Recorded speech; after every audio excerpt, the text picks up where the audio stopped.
Excuse me sir, আমি কি ভেতরে আসতে পারি? দরজার ওপাশ থেকে ভেসে আসা মিষ্টি কণ্ঠটা শুনে আমি ল্যাপটপ থেকে চোখ তুললাম। জি আসুন। দরজা খুলে ভেতরে ঢুকলো একটা মেয়ে। সাদা নীল কম্বিনেশনের সালোয়ার কামিজ, হাতে একটা ফাইল, মুখে হালকা নার্ভাসনেস। মেয়েটা এসে আমার সামনে চেয়ারে বসলো। আমি কয়েক সেকেন্ড তার দিকে তাকিয়ে রইলাম। কারণটা ঠিক বুঝতে পারছিলাম না। হয়তো তার চোখ দুটো, অথবা মুখের সেই অদ্ভুত শান্ত হাসিটা। স্যার। আমি হঠাৎ বাস্তবে ফিরলাম। জি, ও সরি, আপনার সিভিটা দিন। মেয়েটা ফাইল এগিয়ে দিল। আমি সিভির ওপর চোখ বুলিয়ে নামটা পড়লাম, স্নেহা রহমান। নামটার মধ্যেও যেন একটা আলাদা মাধুর্য ছিল। তাকিয়ে দেখলাম সে কিছুটা ইতস্তত বোধ করছে। আমি গম্ভীর স্বরে বললাম, আপনি কি নার্ভাস? স্নেহা ছোট্ট করে হাসল। একটু। আসলে এটা আমার প্রথম জব ইন্টারভিউ। চিন্তার কিছু নেই, আমি খেয়ে ফেলবো না। সে হেসে ফেলল। আর সেই হাসিটা দেখে আমার মনে হলো এই মেয়েটা হাসলে অফিসের সব টিউবলাইট বন্ধ করে দিলেও আলো কমবে না। আমি মনে মনে নিজেকে ধমক দিলাম। তারপর স্বাভাবিক হওয়ার চেষ্টা করলাম। আচ্ছা, আপনি নিজের সম্পর্কে কিছু বলুন। স্নেহা কথা বলা শুরু করলো, আর আমি তার কথা শোনার চেয়ে তাকে দেখতে বেশি ব্যস্ত হয়ে গেলাম। মেয়েটা আত্মবিশ্বাসী, ভদ্র, আর সবচেয়ে বড় কথা, একদম অভিনয় করে কথা বলে না। যা বলছে মন থেকে বলছে। প্রায় ২০ মিনিট ইন্টারভিউ চলল। শেষে আমি ফাইলটা বন্ধ করলাম। ঠিক আছে, আমরা আপনাকে জানিয়ে দেব। স্নেহার মুখটা একটু মলিন হয়ে গেল।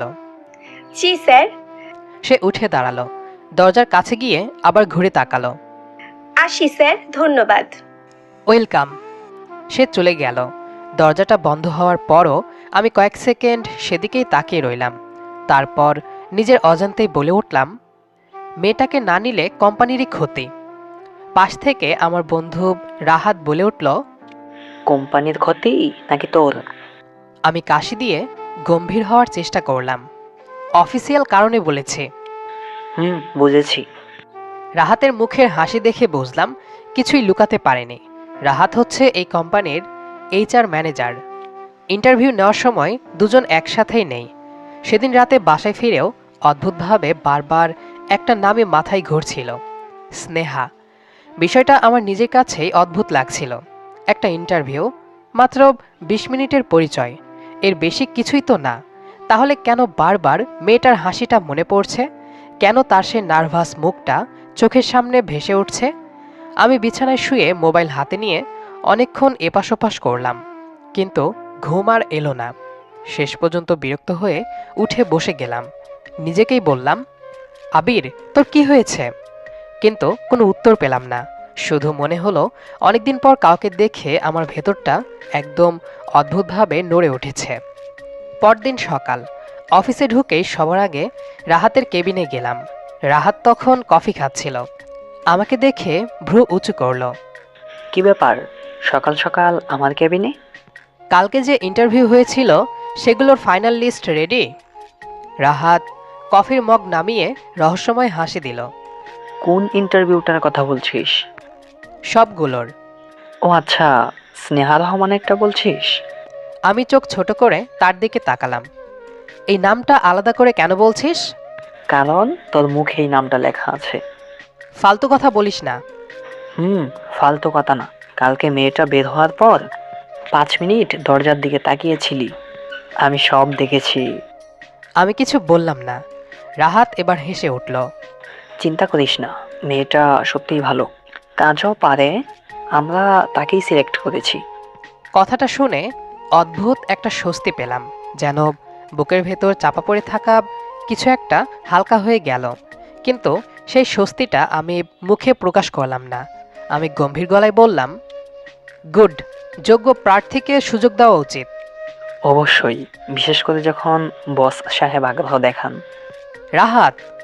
রাহাত হেসে কফির মগ নিয়ে অন্যদিকে তাকিয়ে রইল। ২ দিন পর স্নেহার জয়নিং। সকাল 10টার দিকে রিসেপশন থেকে ফোন এলো, নতুন কর্মী এসেছে। আমি কেবিনের গ্লাসের ওপাশ দিয়ে তাকিয়ে দেখলাম স্নেহা দাঁড়িয়ে আছে। আজ তার পরনে হালকা গোলাপি রঙের ড্রেস, হাতে কয়েকটা ডকুমেন্ট, মুখে সেই একই ভদ্র হাসি। আমি অজান্তেই তাকিয়ে রইলাম। তারপর দ্রুত নিজের কাজে মন দিলাম। কিছুক্ষণ পর দরজায় নক পড়ল। ঠক ঠক। Come in. দরজা খুলে স্নেহা ভেতরে ঢুকল। স্যার আসতে পারি? অবশ্যই, বসুন। সে চেয়ারে বসল।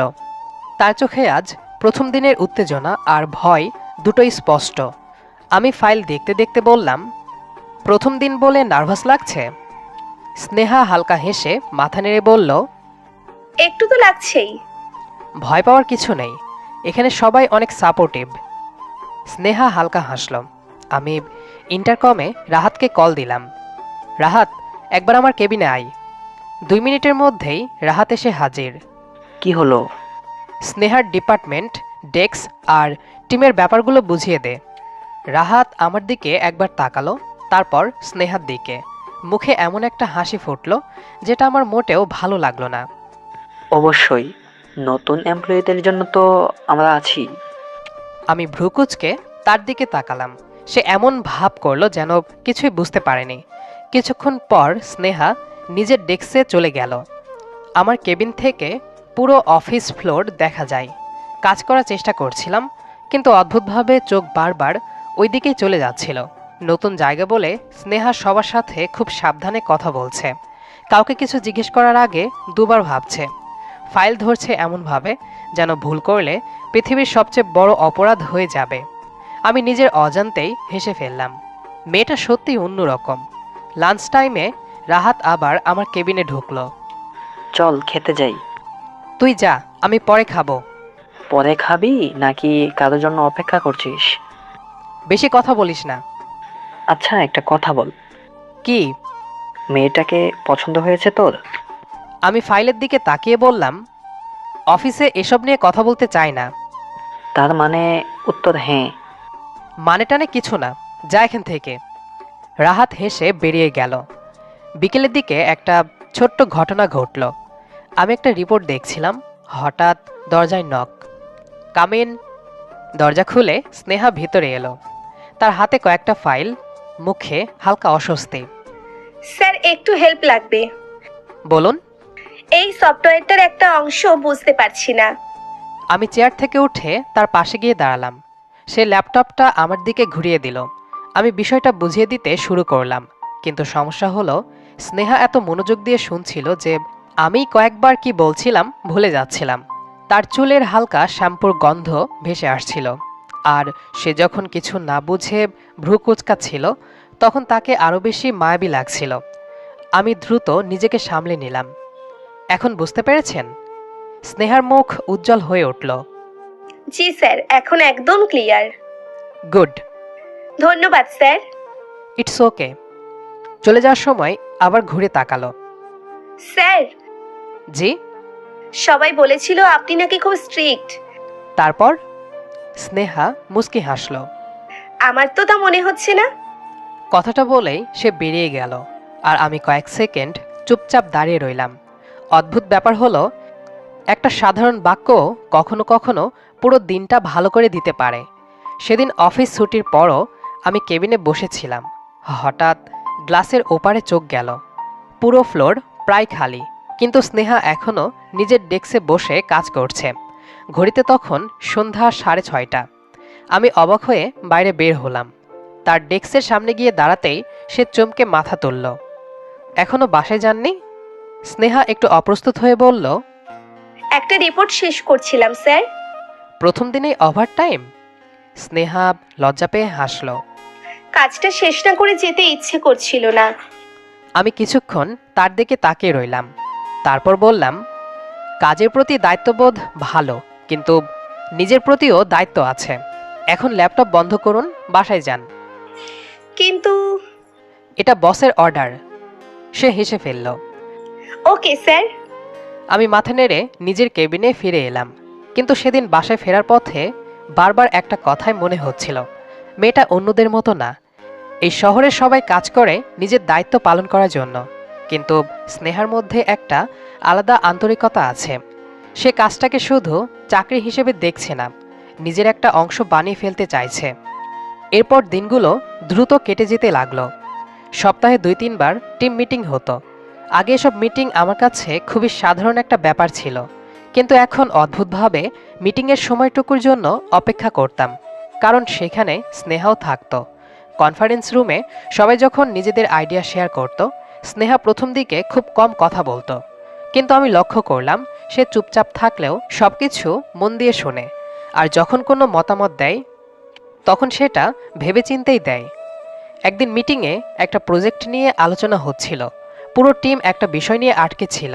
হঠাৎ স্নেহা আস্তে করে বলল, স্যার, একটা আইডিয়া শেয়ার করতে পারি? অবশ্যই। সে নিজের পরিকল্পনাটা বুঝিয়ে বলল। রুমে কয়েক সেকেন্ড নীরবতা নেমে এলো। তারপর রাহাত বলল, আরে, এটা তো সত্যিই কাজ করবে। আমি স্নেহার দিকে তাকালাম। সে তখন নার্ভাসভাবে কলম ঘোরাচ্ছিল। আমি হালকা হেসে বললাম, খুব ভালো সাজেশন। কথাটা শুনে তার মুখে যে আনন্দটা ফুটে উঠেছিল সেটা আমার পুরো দিনটাই ভালো করে দিয়েছিল। ধীরে ধীরে আমাদের কথাবার্তাও বাড়তে লাগলো। প্রথমে শুধু কাজ নিয়ে কথা হতো, তারপর কাজের ফাঁকে ছোট ছোট গল্প, কখনো কফি মেশিনের সামনে দাঁড়িয়ে, কখনো লিফটের জন্য অপেক্ষা করতে করতে, কখনো বা মিটিং শেষে সবাই বেরিয়ে যাওয়ার পর। আমি খেয়াল করলাম স্নেহা খুব সহজে কারো সম্পর্কে খারাপ কথা বলে না, কাউকে নিয়ে অভিযোগও করে না। আর তার সবচেয়ে বড় গুণ হলো সে নিজের সাফল্য নিয়ে কখনো অহংকার করে না। একদিন দুপুরে অফিস ক্যান্টিনে বসেছিলাম। হঠাৎ দেখলাম স্নেহা একা একা খাচ্ছে। আমি তার টেবিলের সামনে গিয়ে দাঁড়ালাম। বসতে পারি? স্নেহা কিছুটা অবাক হলো। জি স্যার, অবশ্যই। আমি বসে পড়লাম। কয়েক মিনিট সাধারণ কথাবার্তার পর জিজ্ঞেস করলাম, আপনার বাসা কোথায়? মিরপুর। পরিবারের সাথে থাকেন? স্নেহার চোখে হঠাৎ মায়া মিশে গেল। জি, আম্মু, ছোট ভাই আর আমি। আপনার বাবা? কয়েক সেকেন্ড চুপ করে থেকে সে বলল, বাবা 5 বছর আগে মারা গেছেন। আমি থেমে গেলাম। তার মুখের হাসিটা তখনও ছিল, কিন্তু সেই হাসির আড়ালে লুকিয়ে থাকা কষ্টটাও বুঝতে পারলাম। আমি আস্তে করে বললাম, সরি। সে মাথা নেড়ে বলল, ইটস ওকে স্যার, জীবন তো থেমে থাকে না। কথাটা খুব সাধারণ ছিল, কিন্তু তার বলার ভঙ্গি আমাকে স্পর্শ করেছিল। সেদিনের পর থেকে আমি অজান্তেই তার সম্পর্কে আরও জানতে শুরু করলাম।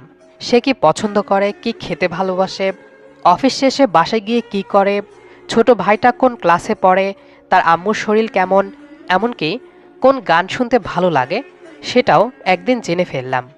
আর যত জানছিলাম ততই বুঝতে পারছিলাম আমি বিপদে পড়ছি, কারণ প্রথম দিনের সেই ভালো লাগাটা আর শুধু ভালো লাগা নেই, ধীরে ধীরে সেটা অন্য কিছুর রূপ নিচ্ছে। আর সবচেয়ে ভয়ঙ্কর ব্যাপার হলো, প্রতিদিন সকালে অফিসে এসে স্নেহাকে না দেখলে এখন দিনটা যেন অসম্পূর্ণ লাগে। দিনগুলো কেটে যাচ্ছিল, আর অদ্ভুতভাবে স্নেহা আমার প্রতিদিনের অভ্যাসের একটা অংশ হয়ে উঠছিল। সকালে অফিসে ঢুকেই প্রথমে চোখ যাকে খুঁজত সে স্নেহা। কোনো মিটিংয়ে সে না থাকলে কেন জানি পুরো পরিবেশটাই ফাঁকা ফাঁকা লাগতো। আমি অবশ্য এসব কাউকে বুঝতে দিতাম না, এমনকি নিজের কাছেও স্বীকার করতাম না। একদিন বিকেলে অফিসের কাজের চাপ একটু কম ছিল। স্নেহা একটা ফাইল জমা দিতে আমার কেবিনে এলো। ফাইলটা টেবিলে রেখে বলল, স্যার, কালকে হয়তো অফিসে আসতে একটু দেরি হবে। কোনো সমস্যা? না স্যার, আম্মুকে ডাক্তার দেখাতে নিয়ে যেতে হবে। আন্টির শরীর খারাপ? তেমন কিছু না, কয়েকদিন ধরে হাঁটুর ব্যথাটা একটু বেড়েছে। ও আচ্ছা, ঠিক আছে। পরের দিন অফিস শেষে বাসায় ফেরার সময় হঠাৎ মনে হলো খোঁজ নেওয়া উচিত। স্নেহাকে ফোন দিলাম। ওপাশ থেকে পরিচিত কণ্ঠ ভেসে এলো, আসসালামু আলাইকুম স্যার। ওয়ালাইকুম আসসালাম। আন্টি কেমন আছেন? কয়েক সেকেন্ড নীরবতা। মনে হলো সে এমন ফোন আশা করেনি। অনেকটাই ভালো আছেন স্যার। গুড। আপনি মনে রেখেছেন? আমি হেসে বললাম, সব গুরুত্বপূর্ণ বিষয় মনে রাখি। কথাটা বলেই বুঝলাম একটু বেশি বলে ফেলেছে। আরও কয়েকদিন পর একটা প্রজেক্টের কাজের সূত্র ধরে স্নেহার বাসার কাছাকাছি যেতে হয়েছিল। কাজ শেষ হওয়ার পর হঠাৎ মনে হলো একবার খোঁজ নিয়ে যাওয়া যাক। ফোন করতেই স্নেহা অবাক হয়ে গেল। স্যার, আপনি এখানে? কাছেই একটা মিটিং ছিল, ভাবলাম আন্টির খবর নিয়ে যাই। প্রথমে সে অনেকবার না না করলো, কিন্তু শেষ পর্যন্ত ঠিকানাটা দিল। ছোট্ট গোছানো একটা বাসা। দরজা খুললেন স্নেহার আম্মু, মুখে অদ্ভুত মায়া। আমি সালাম দিতেই তিনি হাসি মুখে ভেতরে ডাকলেন। এতদিন আপনার কথা শুধু শুনেছি, আজ সরাসরি দেখলাম। আমি অবাক হয়ে স্নেহার দিকে তাকালাম। সে লজ্জা পেয়ে অন্যদিকে তাকিয়ে রইল। আন্টি আবার বললেন, আমার মেয়ে বলে ওর বস নাকি খুব ভালো মানুষ। এই প্রথম আমি দেখলাম স্নেহার কান পর্যন্ত লাল হয়ে গেছে। সেদিন খুব বেশি সময় থাকিনি, কিন্তু অল্প সময়ে বুঝেছিলাম মেয়েটা কেন এত সুন্দর মনের মানুষ। তার পরিবারটাও ঠিক তেমনই। বাসা থেকে বের হওয়ার সময় আন্টি বললেন, বাবা সময় পেলে আবার এসো। আমি হেসে মাথা নেড়ে বিদায় নিলাম। পরদিন অফিসে ঢুকতেই দেখলাম স্নেহা নিজের ডেস্কে বসে কাজ করছে। আমাকে দেখেই দাঁড়িয়ে গেল। স্যার, জি? কালকে আসার জন্য ধন্যবাদ। ধন্যবাদ দেওয়ার কি আছে? স্নেহা কিছুক্ষণ চুপ করে থেকে বলল, জানি না, কিন্তু ভালো লেগেছে। সেদিন প্রথমবার তার চোখের দিকে তাকিয়ে আমার বুকের ভেতর অদ্ভুত একটা অনুভূতি হলো। এতদিন যা শুধু ভালো লাগা ছিল, সেটা যেন ধীরে ধীরে গভীর কিছুতে বদলে যাচ্ছে। তারপর থেকে অজান্তেই আমি আরও দুর্বল হতে লাগলাম। কোনোদিন সে অফিসে একটু দেরি করলে অস্থির লাগতো। মিটিংয়ে সে চুপচাপ থাকলে জানতে ইচ্ছে করতো মন খারাপ কিনা। লাঞ্চ না করলে রাগ হতো, অতিরিক্ত কাজ করলে চিন্তা হতো। আর এই অনুভূতিগুলোকে যতই এড়িয়ে যাওয়ার চেষ্টা করছিলাম, ততই যেন সেগুলো আরও গভীর হয়ে উঠছিল। এক রাতে বারান্দায় দাঁড়িয়েছিলাম, হাতে এক কাপ কফি, চারপাশে নিস্তব্ধতা। হঠাৎ মনে হলো, আর কতদিন? আমি কি সারা জীবন এভাবেই নিজের অনুভূতিগুলো লুকিয়ে রাখব? যদি স্নেহাকে না বলি, তাহলে হয়তো কোনো দিনই জানতে পারবো না সে কী ভাবে। সেদিনই সিদ্ধান্ত নিলাম, আমি স্নেহাকে আমার মনের কথা জানাবো। পরের সপ্তাহে এক বিকেলে তাকে ফোন দিলাম। জি স্যার। আজ অফিসের পর একটু সময় হবে? কোনো জরুরি কাজ? হ্যাঁ, একটা গুরুত্বপূর্ণ কথা ছিল। কয়েক সেকেন্ড চুপ থেকে সে বলল, আচ্ছা স্যার। অফিস শেষে আমি তাকে শহরের একটা শান্ত সুন্দর জায়গায় নিয়ে গেলাম। লেকের পাশে ছোট্ট একটা রেস্টুরেন্ট, খুব বেশি ভিড় নেই। সন্ধ্যার আলো পানির উপর পড়ে সুন্দর একটা পরিবেশ তৈরি করেছে। কিন্তু আমার ভেতরে তখন ঝড়। জীবনে অনেক বড় বড় সিদ্ধান্ত নিয়েছি, কিন্তু সেদিনের মতো নার্ভাস কখনো লাগেনি। কিছুক্ষণ নীরবতার পর আমি বললাম, স্নেহা, একটা কথা বলবো? জি স্যার। আমি গভীর নিঃশ্বাস নিলাম। আপনার বস হিসেবে নয়, একজন মানুষ হিসেবে বলছি। সে চুপচাপ তাকিয়ে রইল। আমি আপনাকে পছন্দ করি। স্নেহার চোখের পলক থেমে গেল। আমি আবার বললাম, অনেকদিন ধরেই করি, আর এখন মনে হচ্ছে এটা শুধু ভালো লাগা না, এর চেয়েও বেশি কিছু।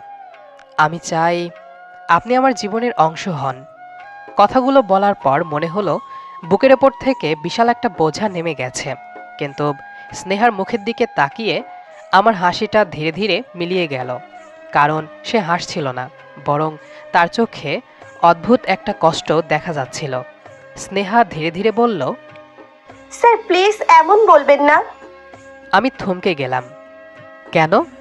সে নিচের দিকে তাকালো। কারণ এটা অসম্ভব না। অসম্ভব কেন? আপনার আর আমার জগৎ আলাদা। আমি চুপ করে শুনছিলাম। আপনি বড়লোক পরিবারের ছেলে, বড় কোম্পানির মালিক, আর আমি একজন সাধারণ মধ্যবিত্ত পরিবারের মেয়ে। আমাদের মধ্যে অনেক পার্থক্য। এসব আমার কাছে কোনো ব্যাপার না।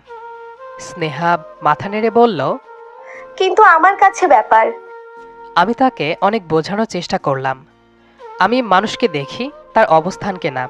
এটাও বললাম টাকার সাথে ভালোবাসার কোনো সম্পর্ক নেই। কিন্তু সে নিজের সিদ্ধান্তে অটল রইল।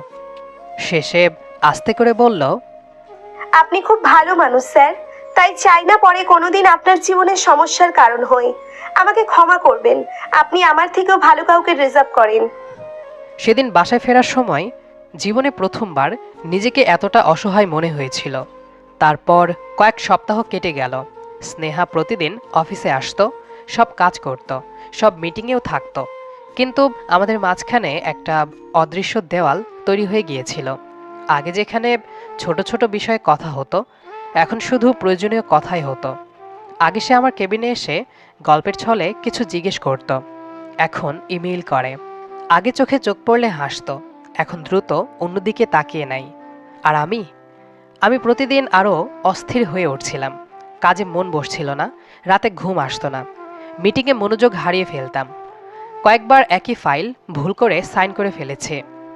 একদিন দুপুরে রাহাত হঠাৎ আমার কেবিনে ঢুকে দরজা বন্ধ করে দিল। আমি ভ্রুকুচকে বললাম, কি হলো? রাহাত চেয়ার টেনে সামনে বসলো। এবার সত্যিটা বল। কোন সত্যি? আমার সাথে অভিনয় করিস না। আমি চুপ রইলাম। তুই কয়েক মাস ধরে অন্য মানুষ হয়ে গেছিস। আরও বলল, অফিসে আছিস কিন্তু মন অন্য কোথাও। কি হয়েছে বল আমায়। আমি কিছুক্ষণ নীরবে বসে থাকলাম, তারপর দীর্ঘশ্বাস ফেললাম। হয়তো এতদিনে প্রথমবার কাউকে সব বলার প্রয়োজন অনুভব করছিলাম। আমি ধীরে ধীরে পুরো ঘটনাটা খুলে বললাম, প্রথম ইন্টারভিউ থেকে শুরু করে স্নেহার প্রতি আমার অনুভূতি, প্রপোজ করা আর তার প্রত্যাখ্যান, সব কিছু। সব শুনে রাহাত কয়েক মুহূর্ত চুপ করে রইল, তারপর ধীরে ধীরে বলল, জানিস আবির, কি? আমার মনে হয় না মেয়েটা তোকে অপছন্দ করে। আমি অবাক হয়ে তাকালাম। কখনো কখনো মানুষ ভালোবাসার কারণে না বলে না, ভয় থেকে না বলে। আর স্নেহার চোখে আমি ভয়টাই বেশি দেখছি। রাহাতের কথাটা শুনে আমি কিছুক্ষণ চুপ করে বসে রইলাম। তুই কি সত্যি তাই মনে করিস? রাহাত মাথা নেড়ে বলল, হ্যাঁ, যদি মেয়েটা তাকে অপছন্দ করতো তাহলে অনেক আগেই দূরত্ব তৈরি করতো। তাহলে এখন আমি কি করব? রাহাত চেয়ার থেকে উঠে দাঁড়ালো। খুব সহজ, প্রেমিকের মতো না, পরিবারের মানুষের মতো তার জীবনে ঢুক। আমি ভ্রুকুচকে তাকালাম। সোজা বিয়ের প্রস্তাব নিয়ে ওদের বাসায় যা, আন্টির সাথে কথা বল। তুই যদি সত্যি সিরিয়াস হস তাহলে আর লুকিয়ে লাভ নেই। আমি কিছুক্ষণ চুপ করে থেকে বললাম, তুই যাবি আমার সাথে? রাহাত হেসে বলল, শুরু থেকে আমি আছি, শেষ পর্যন্ত থাকবো। পরে কয়েকদিন আমি অনেক ভেবেছি, তারপর একদিন সিদ্ধান্ত নিয়ে ফেললাম যে যাব। ফল আর মিষ্টি নিয়ে আমি আর রাহাত স্নেহাদের বাসার সামনে দাঁড়িয়ে আছি। কলিং বেল চাপতেই দরজা খুললেন আন্টি। আমাদের দেখে তিনি অবাক হলেও হাসি মুখে ভেতরে ডাকলেন। আরে বাবা, এসো এসো। আমি আর রাহাত ড্রয়িং রুমে বসলাম। কিছুক্ষণ সাধারণ কথাবার্তার পর আমার বুকের ভেতরটা আবার অস্থির হয়ে উঠল। শেষ পর্যন্ত সাহস করে বলেই ফেললাম, আন্টি, আজ একটা বিশেষ কারণে এসেছি। তিনি কৌতূহলী চোখে তাকালেন। আমি গভীর শ্বাস নিলাম। আমি স্নেহাকে বিয়ে করতে চাই। কথাটা শুনে পুরো ঘর কয়েক সেকেন্ডের জন্য নিস্তব্ধ হয়ে গেল। আন্টি ধীরে ধীরে স্নেহার দিকে তাকালেন। স্নেহা মাথা নিচু করে বসে আছে। আন্টি আবার আমার দিকে তাকালেন। বাবা, তুমি যা বলছো সেটা কি ভেবে বলছো? আমি বিন্দুমাত্র দেরি না করে বললাম, অনেক ভেবেই বলছি। তিনি চুপ করে রইলেন। আমি আবার বললাম, আমি জানি আমাদের পারিবারিক অবস্থার পার্থক্য আছে, কিন্তু আমি স্নেহাকে তার অবস্থানের জন্য ভালোবাসিনি।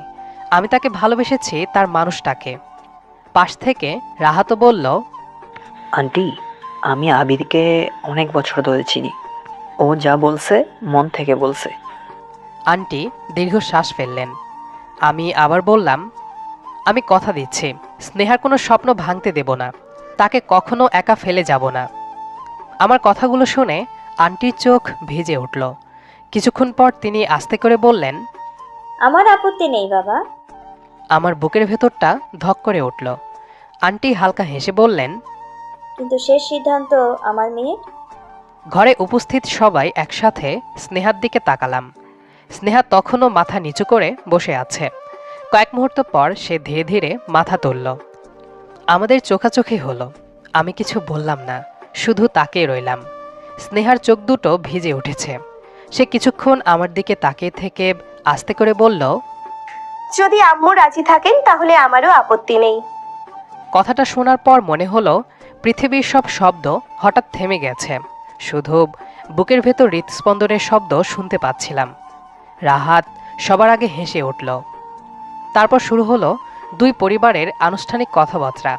কয়েক সপ্তাহের মধ্যেই আংটি বদল, আত্মীয়দের আসা যাওয়া, শপিং, হাসি আনন্দে চারপাশ ভরে উঠল। স্নেহা আর আমি খুব বেশি কথা বলতাম না, কিন্তু আমাদের চোখের ভাষায় অনেক কিছু বলে দিত। অবশেষে নির্ধারিত দিনে পারিবারিকভাবেই আমাদের বিয়ে সম্পূর্ণ হলো।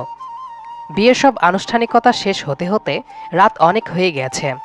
সারাদিনের ব্যস্ততা, আত্মীয় স্বজনের ভিড়, হাসি আনন্দের পর অবশেষে আমি নিজের ঘরের দরজার সামনে এসে দাঁড়ালাম।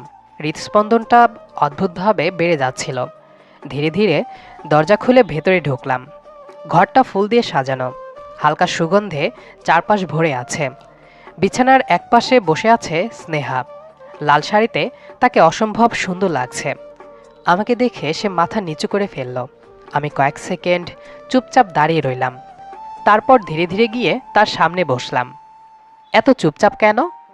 স্নেহা মৃদু হেসে বলল, জানি না, একটু লজ্জা লাগছে। আমারও। সে অবাক হয়ে তাকালো। আপনারও? অবশ্যই, আজকে তো আমার জীবনের সবচেয়ে গুরুত্বপূর্ণ রাত। স্নেহার ঠোঁটের কোণে ছোট্ট একটা হাসি ফুটে উঠল। কিছুক্ষণ দুজনেই নীরব।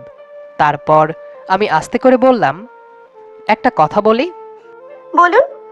প্রথম দিন ইন্টারভিউ দিতে এসে যখন আমার সামনে বসেছিলে, তখন ভাবিনি একদিন তুমি আমার স্ত্রী হবে। স্নেহা হেসে ফেলল। আমিও ভাবিনি আমার বস একদিন আমার স্বামী হবে। আর এখন? এখন মনে হচ্ছে আল্লাহ খুব সুন্দর একটা গল্প লিখে রেখেছিলেন। কথাটা শুনে আমার বুকটা ভরে গেল। আমি ধীরে ধীরে তার হাতটা নিজের হাতে নিলাম। ধন্যবাদ। কিসের জন্য? আমার জীবনে আসার জন্য। স্নেহার চোখ দুটো চিকচিক করে উঠল। সে আস্তে করে বলল, আমাকেও ধন্যবাদ দেওয়া উচিত, কারণ আপনি আমার ভয়গুলোকে ভালোবাসা দিয়ে হারিয়ে দিয়েছেন। আমি মুচকি হেসে তার কপালে আলতো করে একটা চুমু দিলাম। স্নেহা লজ্জায় চোখ বন্ধ করে ফেলল। ঘরের নীরবতা তখন আর অস্বস্তিকর লাগছিল না, বরং মনে হচ্ছিল এই নীরবতার মধ্যেই হাজারটা কথা লুকিয়ে আছে। আমি ধীরে ধীরে তাকে নিজের কাছে টেনে নিলাম। স্নেহা মাথা রেখে দিল আমার কাঁধে। একটা প্রতিশ্রুতি দিব। কি?